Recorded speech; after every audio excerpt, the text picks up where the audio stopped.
están? Bienvenidas, bienvenidos a CNN Prime. Tenemos mucho que contarles, todo lo que rodea el caso Convenios, por supuesto, con profundidad, con independencia, como siempre.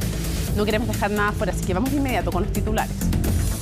Aumentan las presiones contra el ministro Carlos Montes. La oposición pidió su destitución luego de que la ex subsecretaria Tatiana Rojas declarara que el jefe del MIMBU fue notificado del caso Convenios antes de que estallara.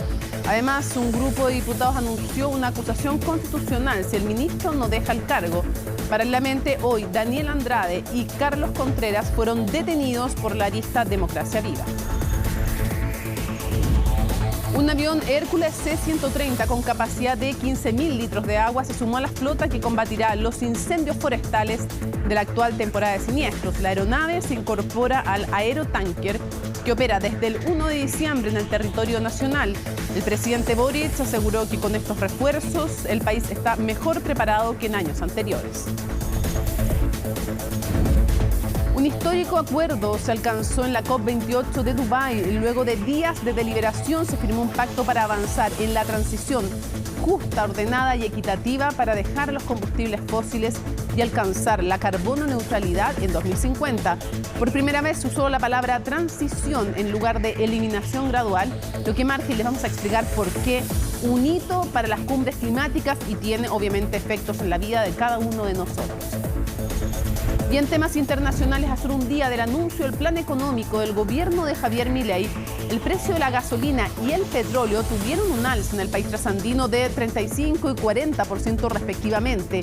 De acuerdo a las proyecciones, la devaluación del peso argentino continuará teniendo efectos profundos en la economía, que cerraría 2023 con una inflación, escuchen bien, cercana al 200%. Todo esto y mucho más lo contamos porque aquí comienza CNN Prime.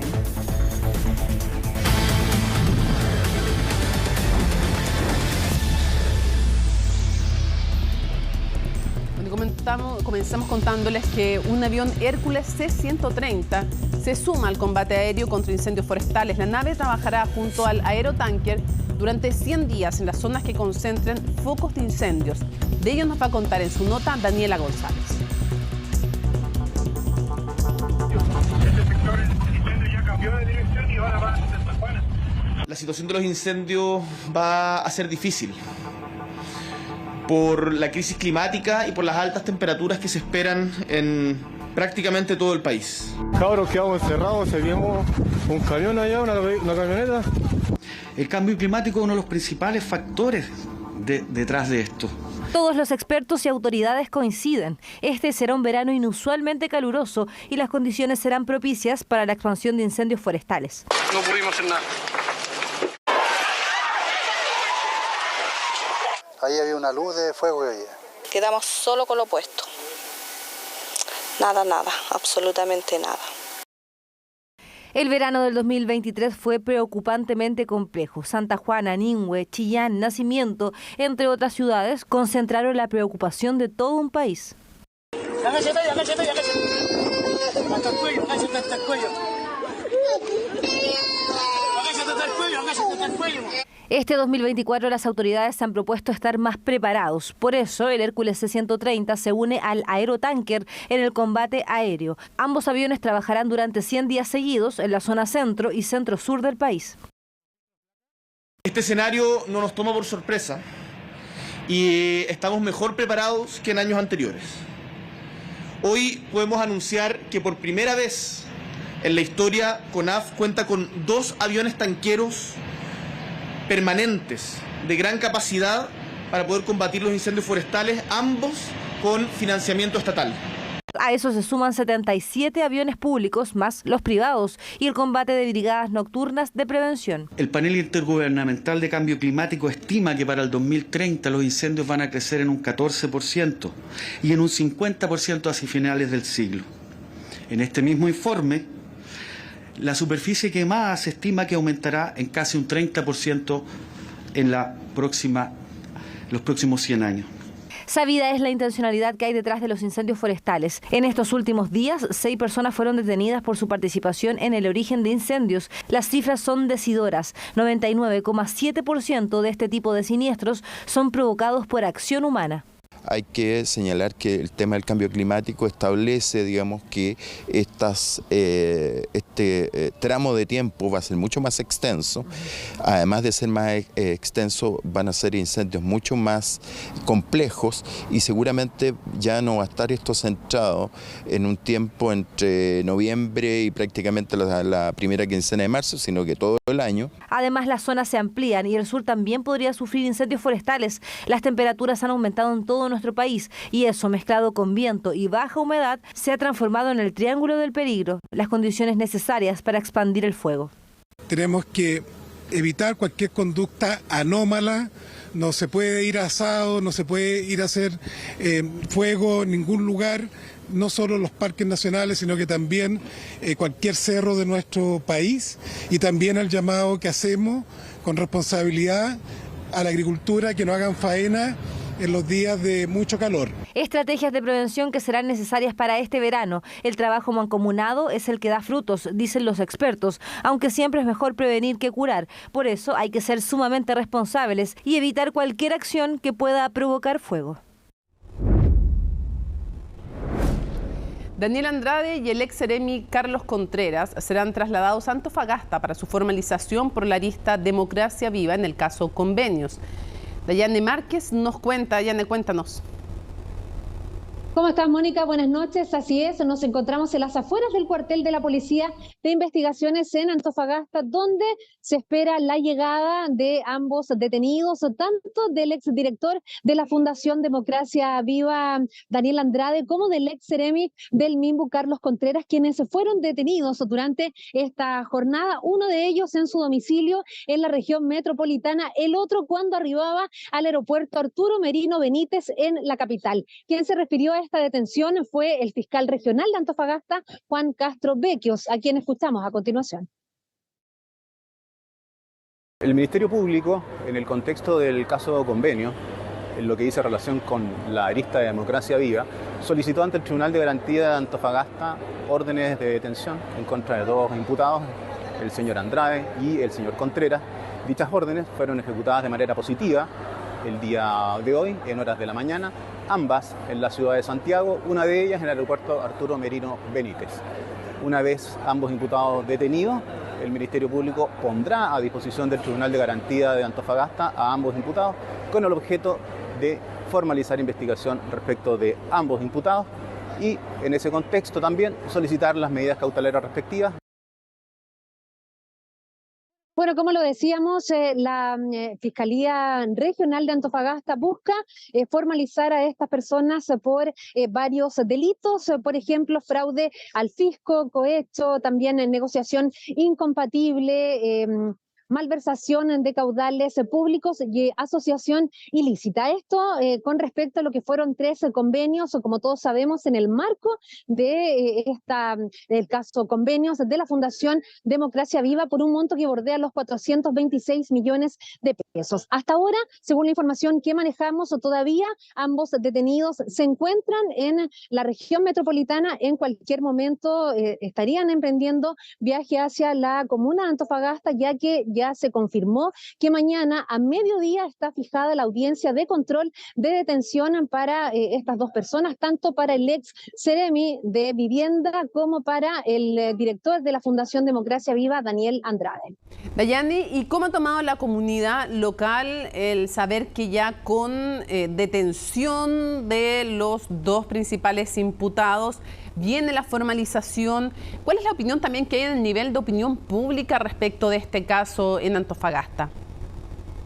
Bueno, la verdad de las cosas es que la detención ha generado diversas reacciones. En primera instancia porque durante los últimos días se había señalado que el ex seremi del MIMBU, Carlos Contreras, iba a acercarse el día martes. Ya había trascendido hasta la hora 10 de la mañana, en el cual él iba a prestar declaraciones en la Fiscalía. Y esta misma detención que se generó durante la jornada del día de hoy, sin lugar a dudas, ha generado esta misma sensación de que están avanzando las cosas. También se genera por parte de la defensa de Carlos Contreras, por ejemplo, a través de un comunicado señaló que encontraba que esta misma detención había sido desmedida, ya que se tenía al respecto la misma voluntad del detenido para poder acercarse hasta la Fiscalía y poder aportar todos los datos necesarios para poder aclarar esta misma situación. Por otra parte, parlamentarios de la zona también se han referido al respecto de esta misma situación,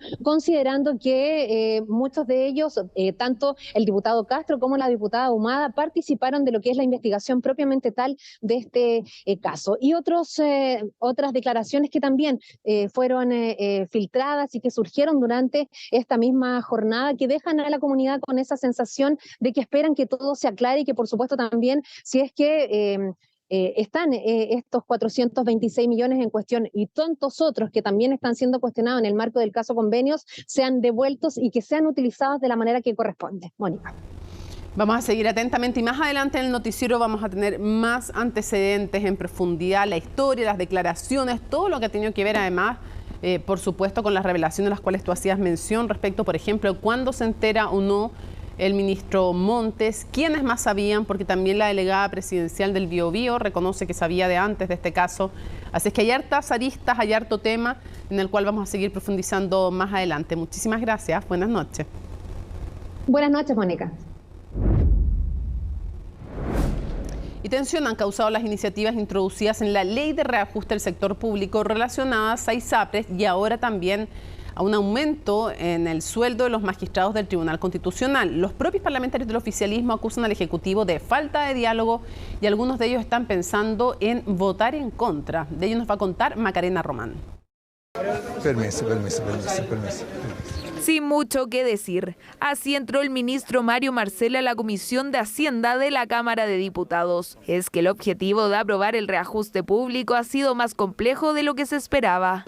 Lo que busca el gobierno es mandar una señal en el sentido que está buscando por todos los medios que la industria de las ISAPRES siga existiendo. De que nos parece absolutamente inconveniente, improcedente y además fuera de lugar que la discusión del sector público y su reajuste se dé con este elemento adicional que fue además incorporado sin mayor conocimiento de la Cámara de Diputados al menos, que tiene que ver con el reajuste de los precios de la ISAPRE. La intención del gobierno de anticipar la adecuación de los planes de ISAPRES ha marcado la tramitación del reajuste al sector público, un proceso donde no son pocos los que acusan de falta de diálogo entre el Ejecutivo y sus parlamentarios, cuestión que tensiona al oficialismo.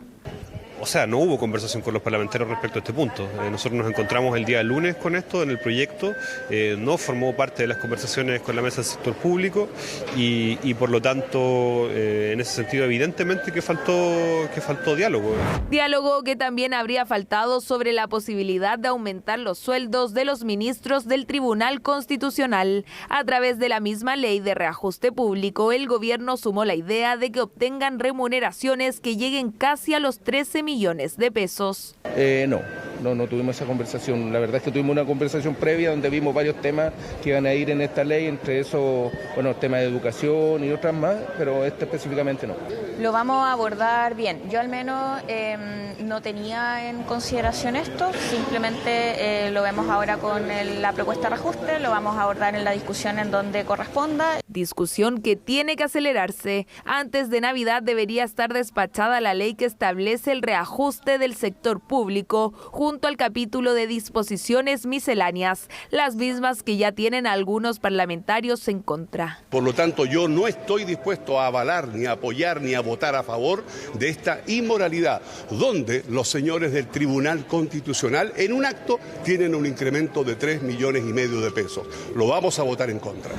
Decisiones tomadas pese a que el gobierno ha insistido con explicaciones. Hay una razón técnica históricamente sobre la cual cómo se encuentran vinculadas esas rentas. ¿Ministro? Otra cosa distinta es cómo usted las valore, pero no hay capricho ni decisión arbitraria detrás de eso, sino tratar de corregir un fenómeno que se produjo producto de los últimos ajustes de rentas. Declaraciones que en el oficialismo siguen generando dudas, mientras que en la oposición parecen entenderlo mejor. Al menos este diputado va a votar a favor ambas cosas, tanto el ICSA como el aumento de las remuneraciones de los jueces del Tribunal Constitucional. Una discusión que viene cuesta arriba para el gobierno. Tendrán que convencer a sus propios parlamentarios para sacar adelante el reajuste al sector público, junto a las disposiciones misceláneas, que por el momento podrían avanzar con informe negativo a las... Terminada la franja electoral, ya estamos listos para revisar junto a Estefanía Bustamante la noticia de la jornada en el ámbito judicial y la verdad es que político también. Político con varias novedades, Mónica. De hecho, habían primero las detenciones de Daniel Andrade y Carlos Contreras que se conocieron durante la mañana. Después, filtraciones de la carpeta investigativa que lleva la Fiscalía de Antofagasta. Varias informaciones ligadas también a la ex subsecretaria de Vivienda, Tatiana Rojas, que apunta al ministro Carlos Montes, dice que le entregó esta información. Hubo de todo tipo de antecedentes. Claro, pero el bombazo después, o sea, creímos que con la detención de Andrade era Contreras, suficiente. Claro, esa había sido la noticia del día, no, pero después viene la ex subsecretaria de Vivienda y dice, yo le entregué el informe del caso Convenios, que incluía a Democracia Viva, al ministro Montes antes de que se supiera públicamente. Sí, el punto es que después sale el ministro de Vivienda, Carlos Montes, diciendo yo no tuve ninguna información respecto de delitos o irregularidades. Entonces, obviamente que ahora la pregunta que cae de cajón es ¿qué decía el informe? El informe, por ejemplo, decía el señor Andrade y no sé, y Contreras son amigos y uno es la pareja de la diputada y el otro fue su jefe de gabinete.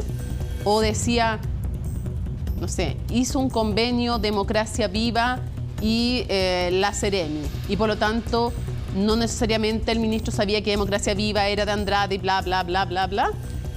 Esa es la pregunta. Claro, el contenido del informe, porque de hecho parte de lo que dice la ex subsecretaria con esta declaración que hace el 5 de octubre, es que era una investigación en torno, o el informe era en torno al programa de asentamientos precarios, a las posibles irregularidades en los servicios a cargo del Ministerio de Vivienda, y entre eso estaba Democracia Viva, y ahí es cuando uno se pregunta qué era específicamente lo que había respecto de esta fundación. Comunicación había. Y ahí es cuando uno empieza también a revisar declaraciones anteriores, no solamente de la ex subsecretaria. Para empezar, ella faltó a la verdad. Claro, porque ella lo que dice. A Estefanía Bustamante, a esta periodista que ustedes ven acá, es a la que le contesta cuando queda la escoba y se termina 24 de junio. No se acordaría, estaba ahí en terreno. Y ella es la periodista, cuando ustedes escuchan en todos lados, la periodista que le pregunta, ¿le entregó o no le entregó la información al ministro Montes? Y la respuesta es, yo no le alcancé a informar. A Estefanía le estaba contestando. Sí, ahí le preguntábamos respecto a por qué no se había hecho un sumario, si ella estaba al tanto de la información. Recordemos que la información preliminar, Mónica, era una denuncia de la Asociación de Funcionarios. Ahora, primero por contratación exagerada de gente de RD en la Seremía, gente que no había justificación, que era militante casualmente de Democracia Viva. Y que eso también nos lleva a otro punto, porque cuando empezamos a revisar informaciones preliminares, muchos dicen que no tenían información previa, que no sabían, pero cuando comenzamos a ver los detalles, uno se da cuenta, por ejemplo, de lo que mencionaba recién, esta contratación de militantes de Revolución Democrática, que la ex subsecretaria decía estar al tanto y que el ex seremi Carlos Contreras le entregó información parcial. Vamos a detallar de eso, tenemos un material preparado para revisar, pero antes los invito a que pasemos a ver la nota preparada de la jornada. ¿El señor Contreras mantiene inocencia o responsabilidad en la investigación? Inocencia. Estamos tranquilos, era algo previsible.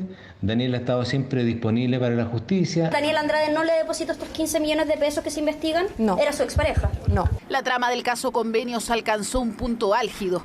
A 6 meses de destaparse una verdadera caja de Pandora llamada Democracia Viva, ahora no solo se conocen nuevos antecedentes, también la Fiscalía emprende acciones. Así, se detuvo a 2 de sus protagonistas, el ex seremi Carlos Contreras y Daniel Andrade. Es una medida desproporcionada porque constantemente hemos tenido contacto con la Fiscalía. El martes vamos a declarar, ¿ya? O sea, no es que Carlos hubiese tenido algún tipo de peligro de fuga o algo por el estilo en que no hubiese querido presentarse. Medida desproporcionada a juicio de su defensa, detener a la exautoridad cuando apenas pisaba Santiago. Venía desde Antofagasta supuestamente para reunirse con su equipo y preparar su declaración del próximo martes, cuando fue detenido en el aeropuerto de la capital. Una vez ambos imputados detenidos, el Ministerio Público pondrá a disposición del Tribunal de Garantía de Antofagasta a ambos imputados con el objeto de formalizar investigación respecto de ambos imputados y en ese contexto también solicitar las medidas cautelares respectivas. Daniel ha estado siempre disponible para la justicia, ha entregado todos los antecedentes y se ha puesto a disposición de ella sin perjuicio de que los antecedentes y la investigación Recién ayer se nos autorizó para poder conocerla. Autorización del fiscal de Antofagasta, quien separó a Democracia Viva del resto de las investigaciones en la zona. Fue eso lo que permitió 24 horas más tarde apurar diligencias como la detención de Daniel Andrade en el domicilio de su madre en la Florida.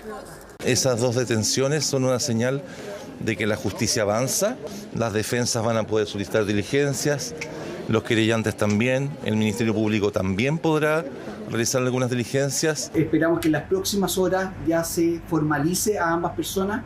Como parte querellante pediremos obviamente la prisión preventiva por la magnitud del delito que es. Posibles delitos en una causa donde ya se han tomado declaraciones, como al expresidente de RD, quien apuntó a Catalina Pérez. Dijo que era muy difícil que la expareja de Daniel Andrade no supiera del caso y ella negó otra vez traspasos irregulares a su cuenta bancaria. No tengo nada que ocultar, no tengo nada que temer, espero que la investigación arroje sus resultados, sus conclusiones lo antes posible y no me he beneficiado de ninguna manera, descarto tajantemente. No voy a referirme más respecto del tema, no voy a entregar más antecedentes. Muchas gracias, creo que he aclarado todas las dudas. Muchas gracias. Permiso. Dudas que también instaló el testimonio de la ex subsecretaria Tatiana Rojas. Declaró en calidad de testigo y aseguró que antes de que se conociera públicamente el caso, le informó al ministro Carlos Montes sobre los problemas en Antofagasta. Distinto a lo que declaró ante la prensa el pasado 24 de junio. Lo que yo hice en ese mismo minuto, es enviarle un correo solicitando a la autoridad máxima de la región que me reportara detalladamente para tener todos los antecedentes recabados, ordenados y poder informarle al ministro, cosa que no alcanzó a ocurrir hasta que explotaron los hechos. Actualmente la ex autoridad tiene una denuncia en su contra por presunto delito de omisión de denuncia, cuestión que también investiga la Fiscalía de Antofagasta. Esa es una investigación por omisión de denuncia, que es una denuncia que se hizo con anterioridad. Creo que los supuestos son diametralmente distintos los de estos, pero en todo caso es una decisión del Ministerio Público. Pero hay otra decisión que varios en la derecha han pedido y que depende de la moneda, la renuncia del ministro de Vivienda. Ante las declaraciones de su ex jefa de servicio, tanto Chile Vamos como republicanos piden su salida. De lo contrario, presentarán una acusación constitucional. El presidente Boric tomó una definición, la definición de no hacer nada antes del plebiscito.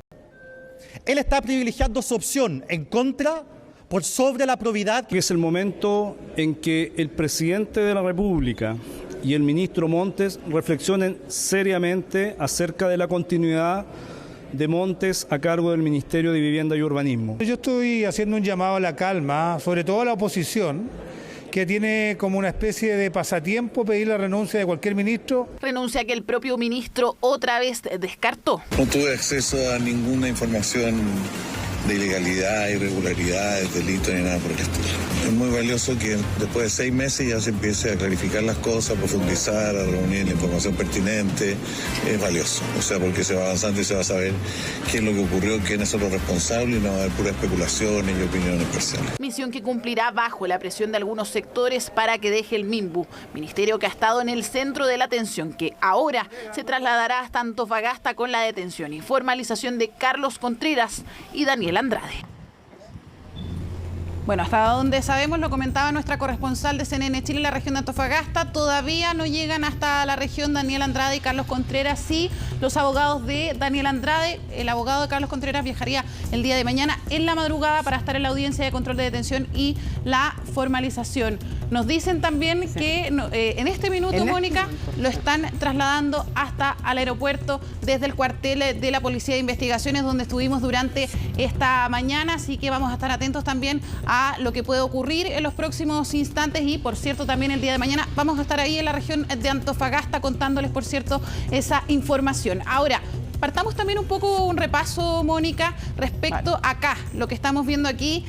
Podríamos decir los principales protagonistas quizá del caso Convenio. Sabemos que hay muchas personas más. Claro, en algunos casos son protagonistas políticos, en otros son protagonistas ya judiciales de este tema. Sí, porque esto se investiga en distintos puntos del país, pero hablamos acá particularmente del caso Democracia Viva. Protagonistas, Daniel Andrade, representante de la Fundación Democracia Viva, que, recordemos, fue expulsado de Revolución Democrática a propósito de este caso. Carlos Contreras, ex seremi de Vivienda de Antofagasta, ex jefe de gabinete de la diputada Catalina Pérez. Qué importante, porque Andrade era pareja de la diputada Catalina Pérez, y entre ellos dos entra Daniel Andrade y Carlos Contreras, cuando era Seremi de Vivienda Antofagasta, que firman este convenio. Claro, firman este convenio y se apuntaba también a este conflicto de interés, por cierto, detectado por la Contraloría, también por otras entidades, el sumario interno también del Ministerio de Vivienda. Pero ¿por qué tenemos acá también a Tatiana Rojas, Miguel Crispi? Carlos Contreras fue una de las primeras personas en finalmente involucrar a estas autoridades, y Tatiana Rojas, de hecho, es una de las primeras personas también en salir al escrutinio público a propósito de este caso por la denuncia de los funcionarios. Por dos vías. Primero, por la denuncia de los funcionarios, se entera primero y tiene que reconocerlo cuando tú se lo preguntas. Exacto. Y segundo, porque recibe el informe de Carlos Contreras. A la vez, Miguel Crispi también reconoce haber sabido de un rumor. Ahora, lo extraño es que, siendo solo un rumor, dice él, pero él le informa a Tatiana Rojas y dice que a nadie más. ¿Quién es Miguel Crispi? Es el jefe de los asesores de la moneda. Y bueno, Tatiana Rojas primero dice que no te dice a ti que no le alcanza a informar a Montes, ahora dice que le había informado. No sabemos cuál es el contenido del informe. Eso va a ser súper importante, la siguiente pregunta. Exactamente, se habla del contenido del informe, que todavía lo desconocemos. Recordemos que esta causa era secreta hasta hace pocas horas atrás, porque de hecho ahora los abogados están esperando la información, que se les entregue la carpeta para poder acelerar las diligencias. Claro, porque para poder hacer una buena defensa obviamente tienen que tener acceso a esas diligencias, a esa información y a esas carpetas. Pero lo otro también importante es que sigue estando, se lo hemos preguntado al fiscal nacional, lo conversamos en algún momento con el Contralor. Sí. Hay un tema, cuando uno es funcionario público, uno no es, así que cuando ellos son funcionarios públicos, tienen la obligación de denuncia en un plazo muy breve. Sí. Y el punto es que efectivamente hoy día se supo también que hay una arista. Lo habíamos preguntado antes si era relevante o no era relevante y nos decían, bueno, es que depende si realmente hay convencimiento de que eso es un delito, no es un delito. Basta con decir, decíamos nosotros, que yo pensé que no era delito y con eso te eximes de tu obligación funcionaria de denunciar.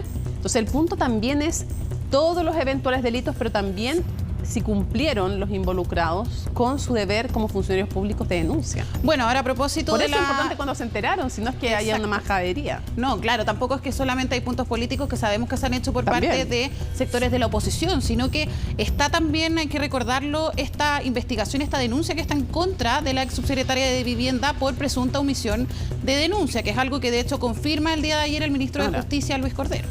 Nos dijo el Contralor, nos dijo antes el fiscal nacional, lo dijo el fiscal nacional y lo dijo el Contralor. Hubo toda una discusión cuando Miguel Crispi no quería ir en un principio a declarar a la comisión de investigadora del caso Convenio, a la comisión parlamentaria. 3 veces. Sí, argumentaba que no era funcionario público, sino estaba obligado. Bueno, antes de que se pronunciara el Contralor si era o no era funcionario público, fue a declarar, así que quedó nada ese pronunciamiento. A pesar de que el Contralor dijo que desde un punto de vista ético tenía que ir, digamos, le parecía a él. Porque todos debían dar cuenta como autoridades de lo que decían. Pero, ojo, porque penalmente, lo dijo el fiscal nacional, ni más ni menos, y lo ratificó el Contralor, desde el punto de vista penal, lo que se entiende como funcionario público es aún más amplio. Por lo tanto, eventuales responsabilidades penales, si hubo no omisión de denuncia, estoy hablando en eventual, también le caben a Miguel Crispi. Sí, lo curioso en el caso de Miguel Crispi que ninguna autoridad de las que estamos viendo acá en la imagen lo vinculó directamente en un principio. Esto ocurre porque se pregunta en un punto de prensa al presidente de Revolución Democrática si Miguel Crispi sabía o no de este caso, de esta reunión que hubo antes de que explotara el caso mediáticamente. Nunca se respondió y ahí también no, y después, como 3 horas después, hizo una respuesta. No sabía. Sí. Ahora, avancemos acá también. Oye, ojo, no seamos ingenuos, porque también, a ver, ¿por qué Crispi? Porque si Crispi sabía, la pregunta es, porque él reconoció que sabía, pero por un rumor. Si él sabía el presidente de la República, ¿o no? Que ha dicho que no, que se enteró por la prensa. Bueno, ahí también los parlamentarios, hay que decirlo, tampoco se presionó más por preguntarle qué tipo de rumor sabía el jefe de asesores de la moneda. Ahora continuemos, Mónica, con Carlos Montes también, hay que mencionarlo. Hasta 24 horas antes se comentaba mucho entre las y los parlamentarios, también distintos actores políticos, que él finalmente estaba pagando responsabilidades por parte de terceros, que él había confiado en la gente equivocada. Era un diagnóstico que se tenía hasta ahora. Por eso también es, por ejemplo, que no habíamos visto una presentación concreta de la acusación constitucional, pese a que esto se había dicho ya hace varias semanas que se podía presentar. Pero ahora, con la declaración que se conoce de Tatiana Rojas, que dice que le informa al ministro de Vivienda, es que vimos en el Congreso podio lleno de diputados de la oposición diciendo: presidente, si usted no le solicita la renuncia a su ministro de Vivienda, nosotros vamos a presentar esta acusación constitucional y tenemos los votos. Yo creo que el ministro tiene que responder qué era lo que decía ese informe, en concreto. Y lo dijo Camilo Escalona, no lo decimos nosotros, expresidente y exdiputado del Partido Socialista. La trayectoria de Carlos Montes es lo que le ha dado un respaldo para que no haya una presión más fuerte para que saliera. Claro. Pero ahora la presión, como tú decías, se incrementa. ¿Hasta cuándo se puede resistir o no esa presión política? Nadie ha dicho, en todo caso, nadie ha acusado de falta a la probidad de Carlos Montes. Todo se cuida mucho y parece hasta ahora, como no hay antecedentes hasta ahora, parece de justicia que sea así, que sean claros en que nadie lo está acusando de aquello, pero sí de lo que pasó. Lo acusan desde la oposición frente a sus narices y ahora se suma el cuándo sabía. Claro, eso es lo político, y también respecto al cuándo sabía, yo creo que también se abren muchas preguntas, Mónica, considerando que el punto de partida hace unos meses atrás era ese 16 de junio, cuando el medio Timeline publica lo que era una pincelada de lo que íbamos a ver después respecto al caso Democracia Viva. 16 de junio uno pensaba 16 de junio para adelante, y así también se comenzó a construir la historia en su momento, pero cada vez van avanzando también las investigaciones, el tiempo, y es así como se han revelado distintas informaciones de que varios, incluyendo autoridades de gobierno, sabían lo que estaba ocurriendo en la región de Antofagasta. Estefanía, muchísimas gracias por toda la información. Vamos a seguir, por supuesto, muy atentos a este caso y mañana con la formalización, porque ahí públicamente lo que se hace no es decir son culpables o inocentes, ni siquiera se les acusa. Lo que hace es que se les dice formalmente, de ahí el nombre formalización, por qué están siendo investigados. Por ahora son imputados. Cuando te empiezan a investigar, imputado. Cuando te formalizan, eres formalizado. Cuando te acusan ya, pues te pueden después de formalizar acusar o no. Sí. Ahí viene la acusación y después el tema de la condena o absolución de las personas. Bueno, Así se que mantiene, Mónica, para el próximo martes la declaración de Carlos Contreras. Recuerda que ahí estaba esta fecha fijada. Se mantiene, el martes va a declarar Carlos Contreras y va a entregar los antecedentes que dijo que tenía respecto a la información que entregó a Presidencia. Eso va a ser importante porque dijo, lo entregué a Presidencia. Ya. Muchas gracias, Estefanía. Gracias, Mónica. Pero vamos a seguir avanzando porque la verdad es que queda nada para el cierre de esta campaña, y de hecho mañana van a ser algunos cierres, probablemente no tan masivos como el plebiscito pasado, como en la elección pasada tampoco, pero en lo concreto va a haber cierres de campaña. Se intensifican además, por supuesto, los trabajos del a favor y también del en contra. Colomba Hijos reportó todas las actividades de unos y otros y nos lo cuenta en su informe.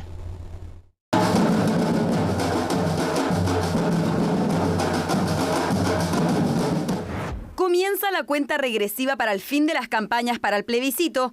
Actos austeros es lo que preparan los comandos del a favor y el en contra, en pos de no gastar mayores recursos y afirmando que de nada sirven los eventos masivos para convencer a los indecisos. Es que ambos sectores celebrarán el cierre de sus campañas con banderazos y entrega de volantes a la ciudadanía. Nosotros vamos a seguir haciendo lo mismo que hemos hecho durante estas últimas semanas, desplegados en las calles, desplegados en la feria, informando a la ciudadanía y también terminando con un acto austero. En eso seguimos en la campaña, haciendo pedagogía, explicando hasta el último día, con puerta a puerta, con banderazos, debates y haciendo todos los esfuerzos para llegar a aquellas personas que aún tienen dudas. Los cierres de campaña del plebiscito anterior claramente fueron diferentes. El rechazo convocó a cerca de 700 adherentes, mientras que la aprueba a casi 500.000 en plena Alameda. Estas imágenes no se repetirán en esta ocasión, pero de igual manera ambos sectores se reunirán con los ciudadanos que participaron en las actividades de propaganda, organizaciones de la sociedad civil y voceros de los respectivos comandos. El en contra se congregará este jueves en Ahumada con la Alameda y posteriormente en la Plaza Maipú. El a favor, por su parte, en la explanada del Metro Tobalaba.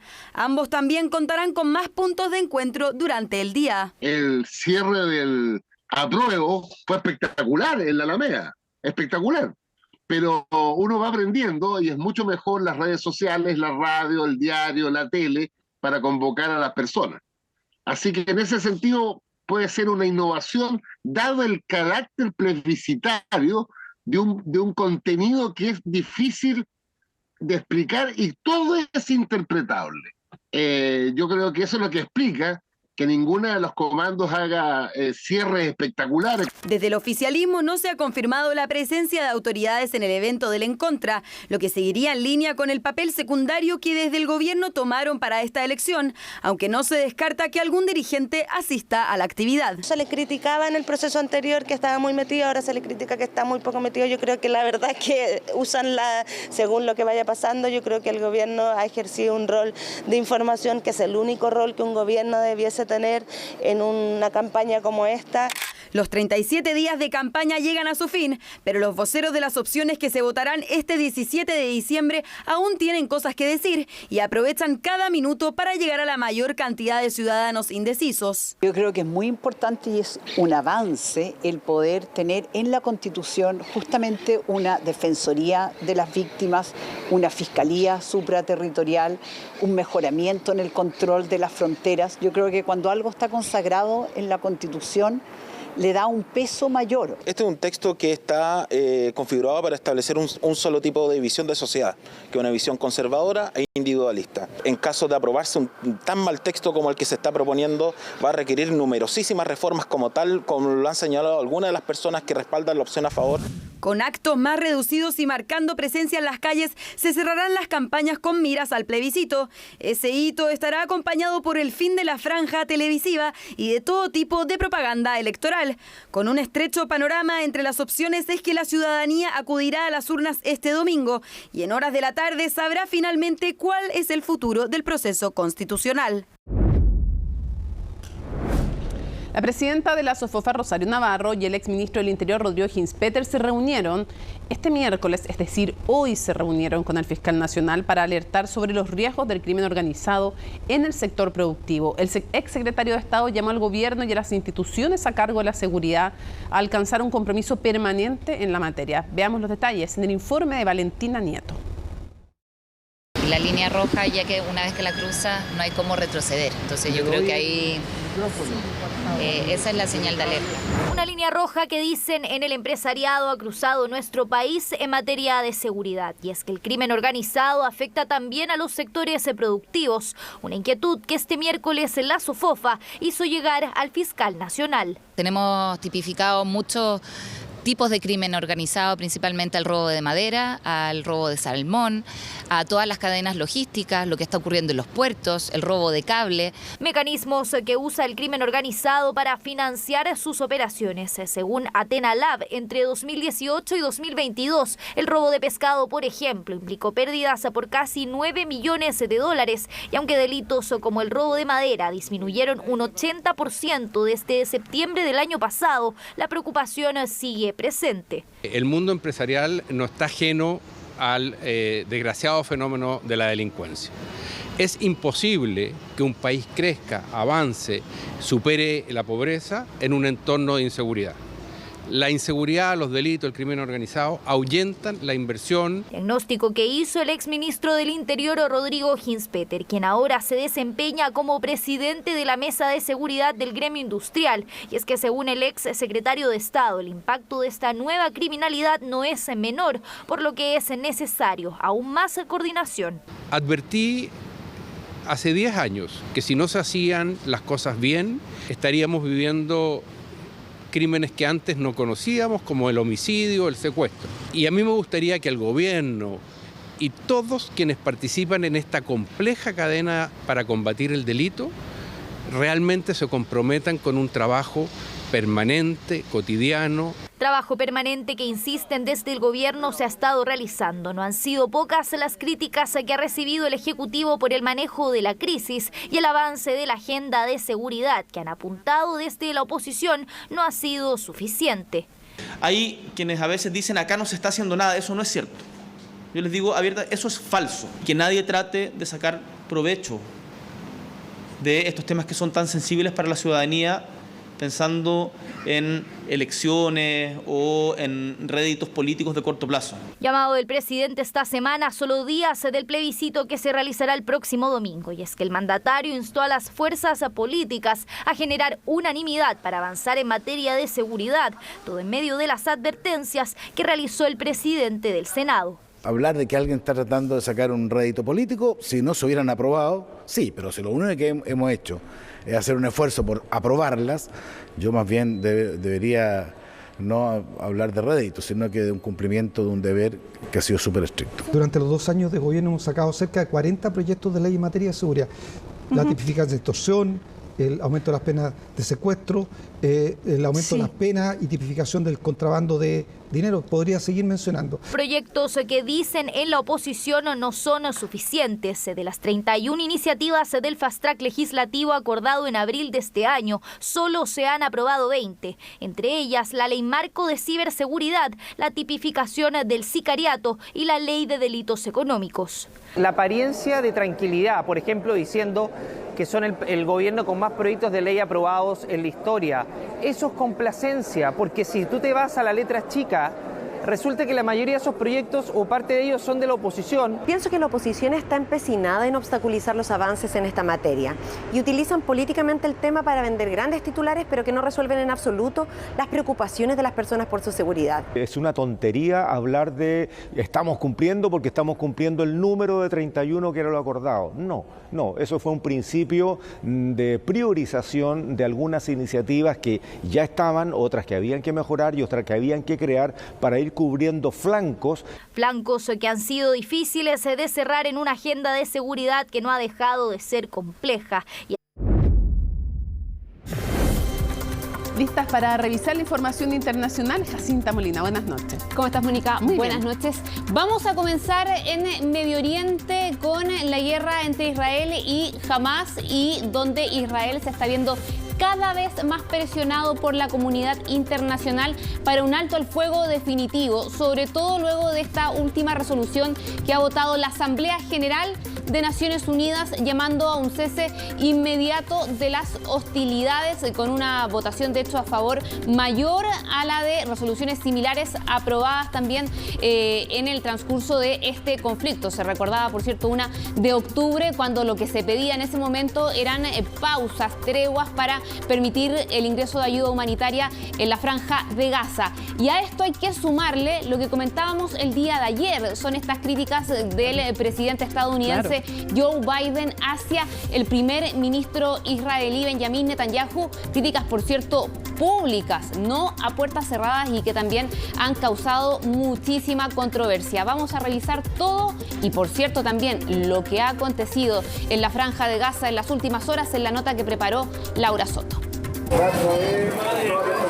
غرقنا عبرة المي بقلب الخيمة جوا ومش عارفة وين نحط الأولاد وفيش أصلا تحتنا إشي مش عارفة إيش نعمل في الشتاء مش عارفة وين نروح. Si ya tenían que preocuparse de los constantes bombardeos israelíes, ahora se suma otro problema más, la llegada del invierno y con ello las lluvias y el frío. Fuertes precipitaciones han afectado a la franja de Gaza en las últimas horas, lo que ha empeorado las condiciones de vida, especialmente para quienes viven en campamentos improvisados, como lo son estas familias desplazadas en la ciudad de Rafah. Todos los niños se empaparon de agua y enfermaron. Nos quedamos en la calle sin ninguna carpa de repuesto para cubrir a los niños y a las familias del agua. Y a medida que la crisis humanitaria en el territorio palestino se vuelve cada vez más grave, aumentan también las presiones hacia el gobierno del primer ministro israelí Benjamin Netanyahu para que cese las hostilidades.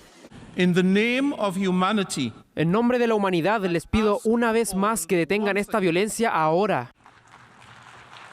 Así cerraba su discurso el presidente de la Asamblea General de la ONU poco antes de que la instancia aprobara este martes una resolución exigiendo un alto al fuego humanitario en Gaza, que si bien no es vinculante, esta vez obtuvo más apoyo que la iniciativa de octubre, que pedía una tregua humanitaria. Así, los votos a favor pasaron de 120 a 153, sumando la aprobación de algunos estados cercanos a Tel Aviv. También hubo 10 votos en contra, que incluyen a Israel y su aliado estratégico Estados Unidos. Este último ya había vetado el viernes pasado una resolución que iba en la misma línea en el Consejo de Seguridad de la ONU, que sí era vinculante. Ambos aliados concuerdan que una medida de este tipo solo beneficiaría a Hamas. Cualquier alto al fuego ahora mismo sería temporal en el mejor de los casos y peligroso en el peor. Aún así, ese apoyo irrestricto está flaqueando. Biden emitió este martes sus comentarios más duros hasta el momento sobre el manejo de la crisis por parte de Netanyahu. En un evento de campaña dijo que Israel está empezando a perder apoyo por los bombardeos indiscriminados sobre Gaza.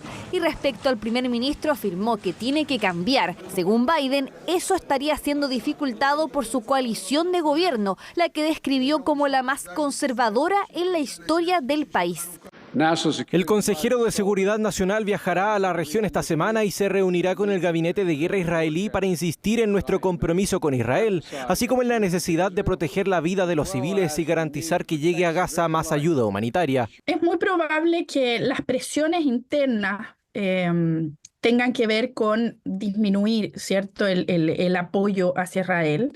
Pero por otro lado, y sobre todo, yo diría quizás las presiones de los países árabes, el seguir apoyando algo que la opinión pública no apoya, nunca es, ¿cierto?, positivo en términos de elecciones. Pero pese a la creciente presión internacional y las críticas de su más importante aliado, el primer ministro israelí dejó en claro este miércoles que continuarán con su campaña militar hasta que Hamás sea aniquilado. Esto luego de que su ejército reportara la muerte de 10 de sus soldados en el norte de Gaza, lo que constituye uno de sus incidentes más mortíferos desde que sus tropas irrumpieron en el enclave.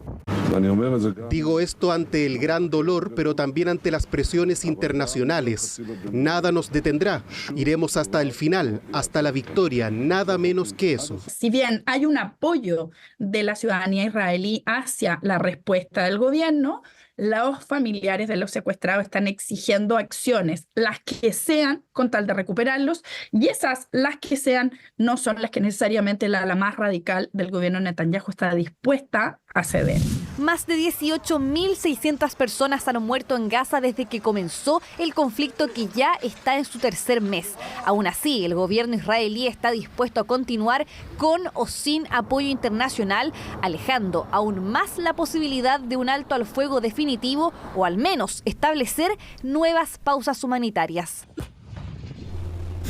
Y ahí nos vamos ahora a Estados Unidos con una noticia reciente, porque el Pleno de la Cámara de Representantes ha aprobado formalizar la investigación de impeachment o juicio político contra el presidente Joe Biden. A ver, no se abre un juicio político, no es la aprobación de un impeachment, sino que es más bien la formalización de una investigación que ya estaba abierta en curso. La había anunciado el entonces presidente de la Cámara de Representantes, que sabemos es controlada por los republicanos, el ex líder de ese grupo, Kevin McCarthy.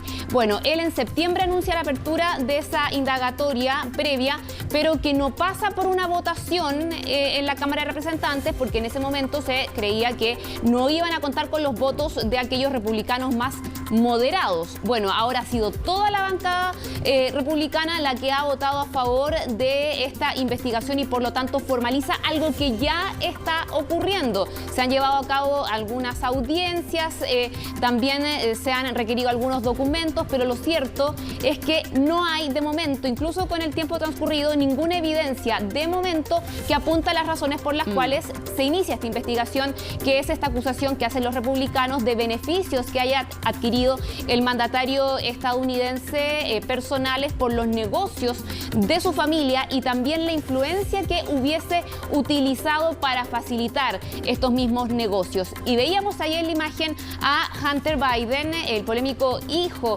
del mandatario. ¿Por qué? Porque él estaba citado el día de hoy como parte de esa indagatoria que ya les decía yo, está iniciada desde septiembre. Se le citó a una audiencia a puertas cerradas en el Congreso y él se negó a asistir porque dijo que prefería ir a una audiencia pública para que todo el pueblo estadounidense pudiese ver las maniobras de los republicanos en esta indagatoria, y habló acá de un acto vergonzoso, palabras similares a las utilizadas por Joe Biden en un comunicado recientemente que ha criticado esta votación, que formaliza una investigación que ya decíamos había comenzado. Sí, ahora, ni una contra Biden ni una contra Trump tiene ninguna posibilidad de éxito después. O sea, ni siquiera sabemos si después podría haber un juicio de impeachment, si estarían los votos para aquello, otra cosa es para la investigación previa. Claro, tiene el contexto del año electoral, pero ninguna tiene posibilidad después, incluso si se llegara al impeachment y todo eso, de ser votado a favor. Tendrían que darse vuelta a votos, que es imposible. Parece un absurdo que en política, no estoy diciendo si le encuentran razón o no, pero no hay votos políticos para esto. Bueno, Jacinta Molina, muchísimas gracias por la información, pero te invito a que sigas con nosotros porque en Dubái la verdad es que se llegó en la COP28 un acuerdo histórico, un acuerdo que habla de dejar atrás a los combustibles fósiles, todo esto para intentar contener que no aumente más allá de 1,5 grados el calentamiento global. Francisco Verdejo reportó este tema y nos explica qué implicancias concretas tiene para usted, para mí, para todos, lo que se decidió en Dubái. Hemos llegado al fin de nuestra sesión plenaria. 7 de la mañana en Dubái y el panorama de la COP28 era así. Tras 2 semanas de discusiones se llegó a un acuerdo histórico, comenzar a dejar atrás los combustibles fósiles.